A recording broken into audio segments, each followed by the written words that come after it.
आपको दे सकती है। महज अपना धंधा आप 4-5 हज़ार से शुरू कर सकते हो, 15-17 हज़ार तक ये अपना बिजनेस है और यहाँ से आप अच्छा करियर बना सकते हो, अच्छा पैसा बना सकते हो। तो कोई भी कंपनी चुनो ना। देखो मैंने तो मेरी आपको बताऊं, मेरी स्पेशलिटी जो है ना, सुपर स्पेशलिटी, वो है सॉफ्टवेयर। मैं सॉफ्टवेयर, लॉजिक्स, प्रोग्रामिंग, कोडिंग, ये मेरी मास्टरी है। ये मार्केटिंग, लीडरशिप, ये हम धीरे धीरे सीखे, मैन्युफैक्चरिंग सीखे, लेकिन मेरी जो इनबिल्ट सुपर स्पेशलिटी वो सॉफ्टवेयर है। आप मुझे अगर छोड़ दोगे ना तो मैं अपना लैपटॉप लेकर सॉफ्टवेयर बनाते बैठ जाऊंगा। मेरे को कोई पड़ी नहीं कि मैन्युफैक्चरिंग चल रहा है, लेकिन धीरे धीरे ये रिस्पॉन्सिबिलिटी आके हम लोगों ने ये लेवल पे किया और काम चल रहा है। अब नेक्स्ट टाइम आओगे तो आपको बड़ी वाली फैक्ट्री देखने को मिल जाएगी। दादर की ऑफिस देखने, दादर की तो ऐसी जबरदस्त ऑफिस है कि पूरे एमएलएम इंडस्ट्री में जो आज 10-10 हजार करोड़ की कंपनी है ना, वो भी वो ऑफिस लेने के लिए 10 बार सोचेंगे, 10 बार, उसके बाद भी लेंगे नहीं। ऐसी जगह पे मैंने दादर में ऑफिस ली है। दादर ये दुनिया का सबसे एक्सपेंसिव एरिया है। उससे सस्ता आपको ऑफिस दुबई में मिल जाएगा, उससे सस्ता आपको न्यूयॉर्क में मिल जाएगा, उससे सस्ता आपको लंदन में मिल जाएगा, दादर से सस्ता। लेकिन दादर जैसा नहीं मिलेगा। तो इंडिया की सबसे टॉलेस्ट बिल्डिंग में, कमर्शियल बिल्डिंग में हमने लिया कोहिनूर स्क्वायर। आप इंटरनेट पर डालो, आपको अपने आप उसकी जन्म कुटी आ जाएगी। तो वैसे एरिया में हमने ऑफिस लिया, एक एम्बियंस हम क्रिएट कर रहे हैं। तो ये 1000 बात की एक बात की, चलाने वाला स्ट्रांग चाहिए। और अपना जो बिजनेस है ये advance latest technology business, direct selling. और डायरेक्ट सेलिंग का मैं आपको बताऊं, मैं तो डायरेक्ट सेलिंग चला चुका हूं, चला रहा हूं और हजारों लोगों को चलवा चुका हूं। मतलब हजारों लोगों में सॉफ्टवेयर बना के दे चुका हूं। मैं इतना ही बता दूं आपको, मेरी जो कंक्लूजन है डायरेक्ट सेलिंग के लिए, 99.99% लोगों को डायरेक्ट सेलिंग का डेप्थ ही मालूम नहीं है। इतना पैसा इसमें है। उसका जीता जागता उदाहरण मैं आपको देता हूं। अगर आपको जीते जागते, अगर इस जिंदगी में नरक देखना है ना, इस जिंदगी में खाली शाम को 7 बजे दादर स्टेशन जाने का, विरार के ट्रेन में बैठो, खाली विरार के ट्रेन में बैठो, आपको नरक क्या समझ में आएगा। 25-50 हजार 70 हजार की नौकरी के लिए आदमी वो नरक यातना भुगत के जाता भी है। और रोज सुबह, अगर सुबह आपको नरक देखना है तो मीरा रोड से बैठ जाओ दादर के लिए, आपको नरक देखने को मिलेगा। 25-50 हजार की नौकरी के लिए जा रहा है ना, यहां पर दिन का 25-50 कमा सकते कि नहीं कमा सकते? भले 3 आईडी पे तो 3 आईडी पे तो महीने का 15 लाख हो गया, उधर महीने का 50 हजार। वो भी नीचे उतरने के बाद रिक्शा में 34 सीट पकड़ के घर पे जाता है। ऐसी नरक यातना भुगतने के बाद भी वो कर रहा है काम। तो हाँ, तो ये चीजें है ना, सब लोग क्यों नहीं समझ पा रहे? यही सी का मतलब है कि लोगों को इसकी डेप्थ मालूम नहीं है। और ये बेहतरीन चीज है कि आपको मालूम पड़ गया है। और यहाँ पे ऐसा कुछ लॉजिक्स लगाने की जरूरत ही नहीं, क्योंकि हमने 31 महीने इसको सक्सेसफुली लेकर गए। जब हम 31 महीना दिन में 5-5 बार पे आउट दे सकते, इतना प्रोडक्शन कर सकते, तो हम 31 साल भी कर सकते। और 31 साल के बाद सोचेंगे क्या करना है। अगर इसी रफ्तार से अगर अच्छी तरह से काम करोगे ना 3 साल, तो पैसे से नफरत हो जाएगी आपको। इतना पैसा आपको यहाँ पे मिलेगा, इसमें इतना पैसा है। मैं आपको बता सकता हूँ क्या लेवल पे हम प्लान कर रहे हैं और आने वाले दिनों में क्या सुनामी आने वाली। आज मैं जिस भी शहर में जाता हूँ ना, जिस भी शहर में जाता हूँ तो 4-5 एमएलएम कंपनी बंद ही पड़ जाती है।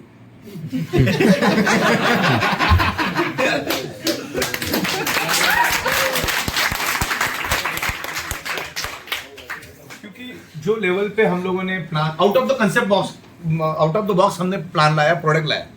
अभी देखिए, हम लोगों को साहब भी थे, दिल्ली में थे ना मेरे साथ, आउट अपने को अवार्ड मिला था, अभी थे मेरे ख्याल से। हाँ, best innovative product of the year का अवार्ड मिला। और ये अवार्ड ऐसा वैसा अवार्ड नहीं है। जिन्होंने ये 28 पिछले साल जो कानून बनाया एमएलएम के ऊपर, सालों से बैठ के कानून बनाया, उन लोगों ने हमको ये अवार्ड दिया है। वहां पे सारे ब्यूरोक्रेट्स बैठे थे, पॉलिटिशियंस बैठे थे, बड़े बड़े ट्रेनर्स बैठे थे, ललित अरोरा, दीपक बजाज, स्नेह देसाई और भी बहुत सारे नामचीन लोग बैठे थे वहां पर। तो उनके सामने बड़े बड़े कंपनी के डायरेक्टर बैठे थे, बड़े बड़े लीडर्स बैठे थे, उनके सामने अवार्ड हमको मिला। जो एमएलएम इंडस्ट्री को चलाते ऐसे लोगों ने अवार्ड दिया। तो जब उन लोगों के साथ में बैठा, तो जब ये कानून बना ना, तो मैंने सोचा यार हम लोग तो 100% लीगली जा रहे हैं, लेकिन क्या हो रहा है, कहीं कुछ कमियां खामियां नहीं छूटनी चाहिए। तो मैंने क्या सोचा कि इसको बेटर कौन जान सकता है, क्योंकि एमएलएम के कानून वाले वकील है ही नहीं दुनिया में। अब किसको भी वो सिविल और क्रिमिनल वाले वकील घूम रहे मार्केट में, मर्डर होता है वो बोलते, एमएलएम का नॉलेज नहीं है। तो मैं बोला अरे किसको पकड़ने का, जो अच्छा कोई मिल भी जाए तो वकील तो शामिल रहते, बोले हाँ मालूम है आ जाओ उसको। पहली बात तो MLM को 50 बार LML बोलेगा। मेरी समझ आ रहा है कि उसको क्या नॉलेज। तो मैंने क्या सोचा कि यार जिन्होंने कानून बनाया ना उनको तो नॉलेज होगा ना, तो मैंने क्यों ना उन्हीं को वकील बनाया जाए अपना। तो उनको जाके हमने अप्रोच लगाया, बोला देखो हम लोगों ने प्लान बनाया, आप ही हमारे वकील बन जाओ, आपने कानून बनाया तो आप हमारा कंसेप्ट देख लो, उसमें कुछ कमियां खामियां तो बताओ। तो आए 2 दिन यहाँ बैठे, उनको 5 स्टार होटल में रुकवाया, सारा उन्होंने पूरा चेक किया। 2 दिन तक हमारा आर्गुमेंट चला, ये क्यों, वो क्यों, ये क्यों, वो क्यों, बोलो तुम बताओ ऐसा क्यों। तो ऐसा करते करते हमको समझ में आया 98% हम ओके थे। ओके इसलिए थे क्योंकि हम 100% मैन्युफैक्चरर है।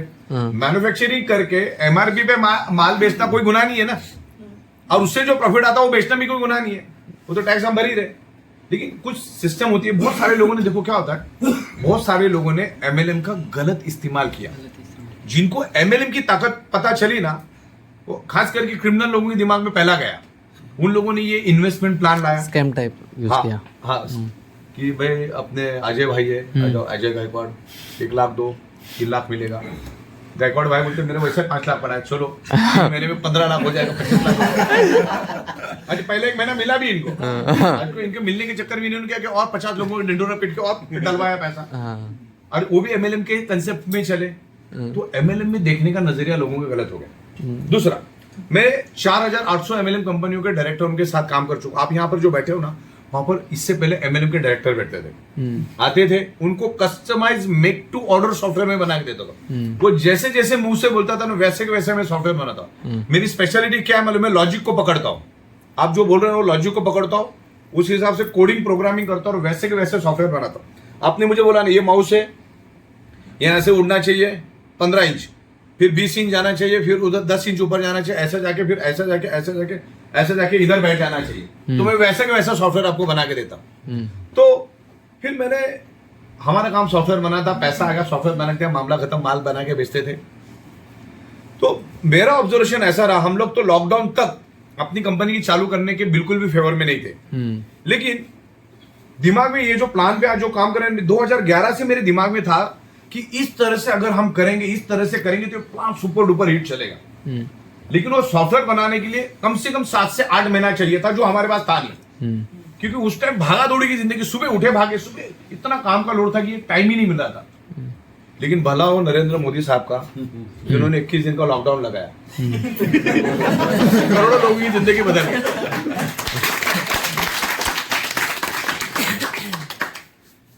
तो जिस दिन लॉकडाउन लगा, दिमाग में चल ही रहा था कि कुछ तो होने वाला है। तो उस दिन से जैसे ही लॉकडाउन का वो मैंने वो समाचार देखा, आधे घंटे के बाद आराम से सोफे पे जाके बालकनी में बैठा, अभी करना क्या है, 21 दिन तो बाहर जाना नहीं है, सब्जी बिब्जी तो अपन कभी लेते नहीं, कभी जिंदगी में गया नहीं भी लेने को, तो अपना काम ही नहीं है, बोले 21 दिन करेंगे क्या है। तो मैंने अपना लैपटॉप निकाला, मैं बोला वो लॉजिक पहला लिखना चालू कर। तो मैंने क्या, लैपटॉप लिया, पेपर लिया, लॉजिक लिखना चालू किया, पहले पेपर पे, फिर वो फैमिली विमिली, आपको मालूम है कैसा जबरदस्त सेट किया हम लोगों ने। तो सॉफ्टवेयर मेरा ऑलरेडी 16 साल से बन रहा था, लेकिन उसको अलग लॉजिक में शिफ्ट करने के लिए पूरा तोड़फोड़ तो करना ही पड़ता है ना। अभी बिल्डिंग को मेरे को 10 माला बनाना है, तोड़फोड़ तो करना ही पड़ेगा। तो इस तरह से फिर हमने उसमें तोड़फोड़ करके कंटिन्यू 7 से 8 महीना प्रोग्राम चला। एक साइड में हमने कुछ बेसिक बना भी दिया, काम भी चला इधर सॉफ्टवेयर पे, आज भी काम चल रहा है सॉफ्टवेयर पे। इसलिए मेरे ख्याल से 3 साल से हम लोग सॉफ्टवेयर पे काम ही कर रहे हैं, और आगे भी और 6 महीना काम चलेगा। 6 महीने के बाद ये पूरी की पूरी सिस्टम 90% ऑटोमेशन में चली जाएगी। तो ये जो धंधा है ये सॉफ्टवेयर पे चलता है, सॉफ्टवेयर अपना स्पेशलिटी। ओके, अपना मोबाइल सारे जन बंद रखिएगा प्लीज। हाँ, तो ये धंधा अपना प्योरली सॉफ्टवेयर बेस है। हाँ, मोबाइल सब साइलेंट डालो। दूसरा, इंपोर्ट एक्सपोर्ट। अभी अच्छा मैं आपको एक फर्क समझाता हूं। ज्यादातर मेरे पास जितने भी 98% लोग सॉफ्टवेयर बनाने या कंपनी चलाने के लिए आए, सबसे पहला ड्रॉबैक था कि वो लोग सब लीडर क्वालिटी के लोग थे, मतलब उनमें लीडर क्वालिटी थी। अच्छा, जब मैं पूछता था भी तुमको कंपनी डालने का क्या मतलब, तो बोले हमारा मैनेजमेंट के साथ झगड़ा हो गया, हमको